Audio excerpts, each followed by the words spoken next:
Well, we're on strike in the long-running national rail dispute. We haven't got an acceptable offer from the train operating companies, so the members here are on strike on Avanti, West Coast, and all across the country. We've got train operating company members on strike, and the system is reduced drastically today.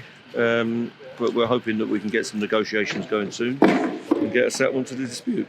Well, we want an improved offer, so we've got a pay deal that's not settled. Our members haven't had a pay rise for 3 years or more. We want job security agreements so that people aren't made compulsory redundant.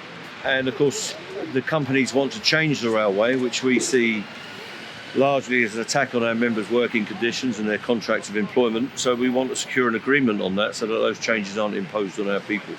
Well, what the government backs up the train operating companies and gives them their mandate. They've offered us a pay proposal that's 5% for last year and 4% for the coming year, which is way below the rate of inflation. But they've said all of those pay increases, such as they are, which are amount of pay cuts, have got to be funded by changes to our members' working conditions.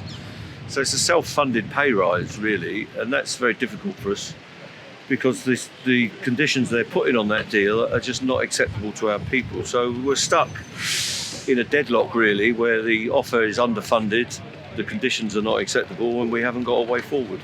Well, I think it's difficult sometimes. Obviously, if you want to travel, that's difficult to have sympathy. But I think in general, the public do have support for the people that are on strike, whether it's those people on strike down the road at the hospital, junior doctors, there's teachers out on strike today, civil servants. I think the public have got a lot of sympathy for that, because they're going through the same issues. The cost of living crisis is affecting all of us. And of course, our members are the public. They live in these communities, they serve the community, and all they want is a square deal, and that's what most people want from their work. So I think there is a lot of support, yeah.